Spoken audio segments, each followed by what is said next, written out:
Hey everybody, so I previously did a video concerning some of the rumors around Indiana Jones 5. Well, there has now been a test screening, or possibly screenings, as we'll see later, and info has leaked. So let's find out how accurate those rumors were.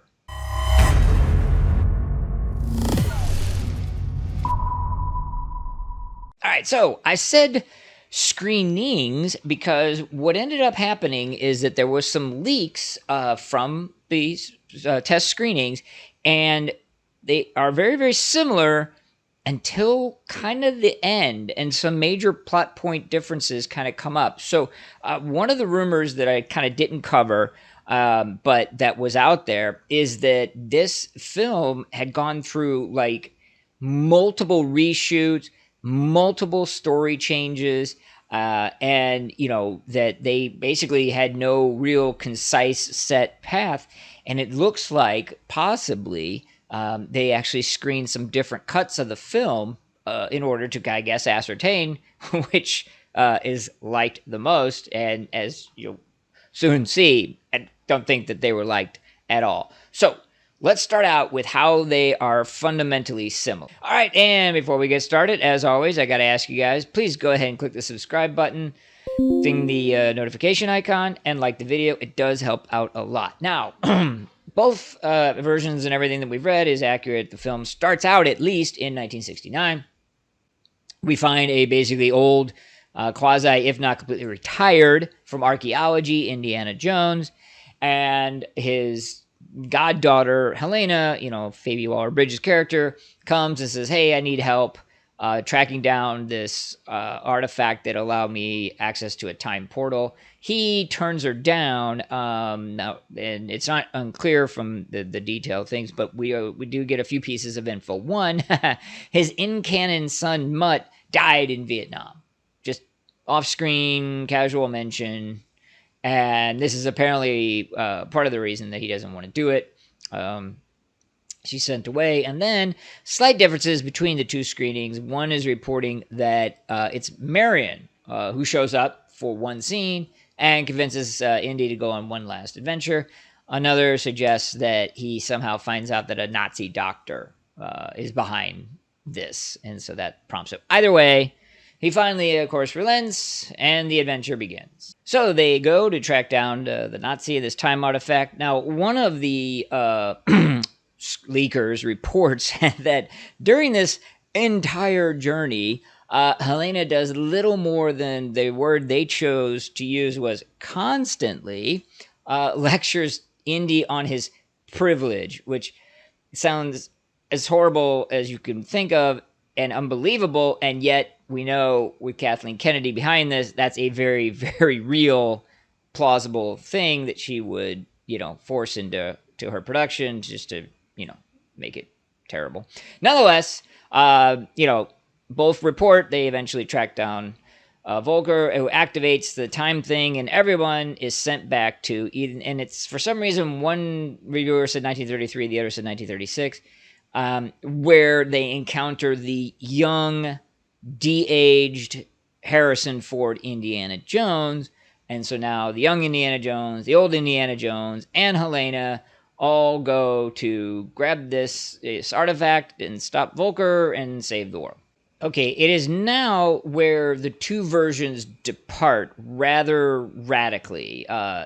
Structurally kind of the same, but who does what, when, and how, where is rather different. So in order to get this straight, I'm going to have to kind of read this. But in one of the versions, the evil Voller, the Nazi, kills young Indiana Jones. Okay? And this basically causes the old Indiana Jones to disappear, because that's the way time works in this particular universe. Okay. Then Voller uses the artifact to send Helena back to the present so that she can't interrupt his plans in the past. She tracks down Antonio Banderas, the guy who created this time artifact travel device, and he just creates another one.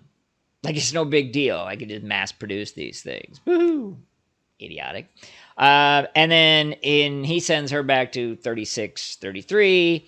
And then she stops Voller and his evil plans.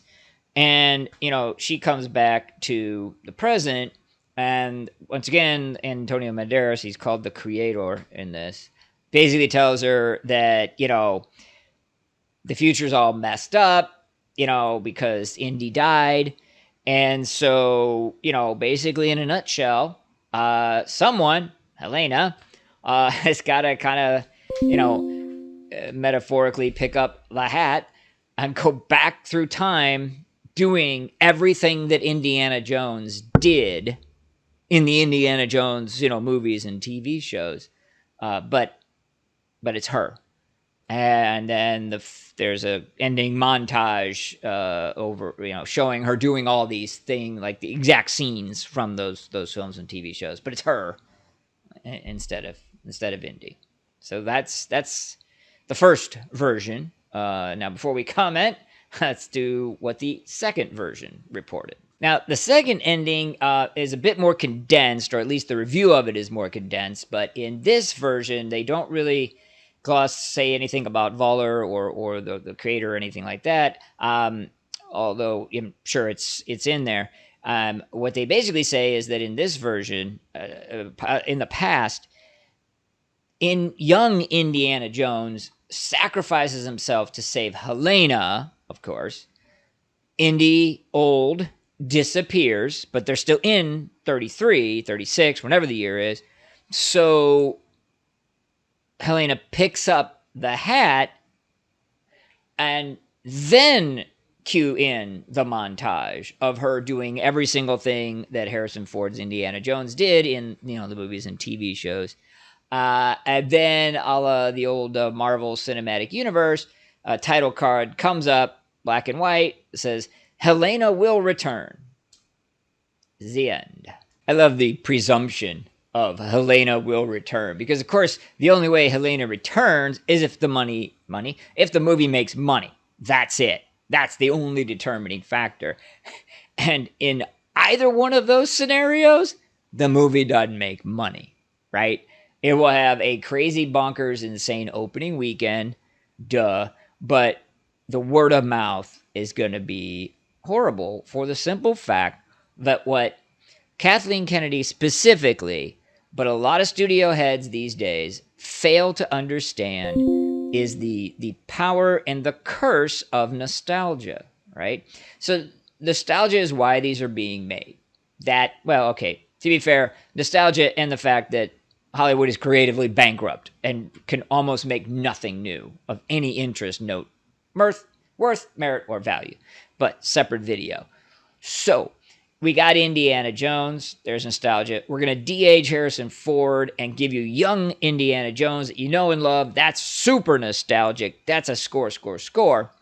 People are going to get excited about that. They're going to want to see that. And then you're going to kill it all by having, in both scenarios, the Helena character take over and become Indiana Jones. Okay, so here, real simple. Like, why this didn't, come up day one of the writing, I don't know. But it doesn't trigger any good nostalgia vibes when you destroy the nostalgia. Hello? They are not honoring Indiana Jones or Harrison Ford or the character. They are dismantling. They are replacing it. I don't do politic crap on here, but here's replacement theory in literally. I mean, you got to be kidding me. That will do absolutely nothing except anger and piss off every single person there that wants to see a good Indiana Jones movie, likes Indiana Jones, likes Harrison Ford, likes his characterization. There's already a good ending for the Indiana Jones character. They're just choosing to ignore that. Now, here's the kicker. What the studio executives and the writers and everybody else involved, well, not everybody, but a lot of the other people involved will say is, okay, all right, but we're not just catering to nostalgia fans. No, no, no, no, no. You see, we're giving the young people something. What are you giving them? Okay? You're not giving them anything.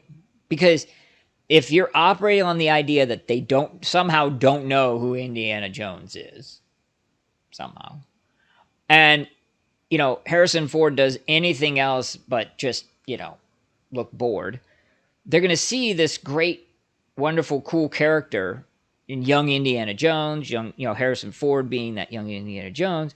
They're going to see this woman running around ostensibly in one version, lecturing him on privilege, because again, the reason why that makes sense is a lot of these Hollywood writers, that's what they're surrounded by. They think everybody else must be surrounded by that, but everyone else isn't surrounded by that. A large chunk of the public, the movie-going audience, has no interest in that whatsoever. They're just there to have a good time. Like, ultimately, that's always been the big disconnect. People are there to have a good time, not get banged over the head with politics or any of that other crap. Even if that version is wrong and they don't have a bunch of scenes with her, young people who don't know who Indiana Jones is, there's no emotional investment in a character taking over for another character without any effort, without any struggle, without anything. Indiana Jones, Harrison Ford, the character, just watch Raiders of the Lost Ark, he earned that place as a cinematic icon. The character was very well rounded, had struggles, had challenges, had flaws. Ultimately didn't really necessarily win in a traditional sense. I mean, everything that made that character great. Some woman picking up a hat or being sent back in time by someone else is not earning that. There's no connection there that the young people are going to have to that character. And then showing a bunch of scenes that if by your own admission, Hollywood and writers, the young people don't know who Indiana Jones is, they haven't seen the films, they haven't seen these TV shows, and in both versions you end with a montage of her taking over him and his roles and the things that he did, there can be no other reason. That's not going to appeal to young people. They're going to be like, oh, I guess this character did a bunch of cool stuff, but I don't know because I have no build-up. I don't know what the stakes were. I don't know what the outcome was. I don't know what got them to that point. I'm just showing a bunch of random scenes, and the older people or the people who know Indiana Jones are just going to be insulted. So again, all around, every way, shape, or form, this is not going to appeal to anyone except the people who wrote it. And Kathleen Kennedy, apparently, so that she can get her politics injected.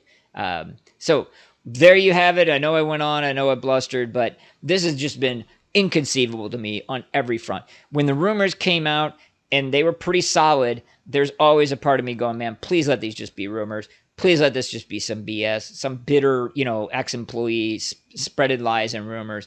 But now these are actual real leaks of actual real screenings. And one of these even included like a camera shot of the screen just to prove they were really there. I mean, so these are real. This is legit. These are at least two versions of this film that are out there, and they're both nightmarish. They're both horrible.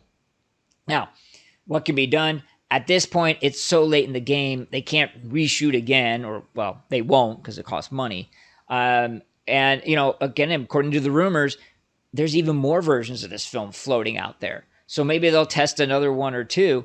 But if they all have in common that end, with Indy being erased from history and replaced by Helena for no other logical reason than that Kathleen Kennedy wants to just push this, then you have got a guaranteed failure out of the gate.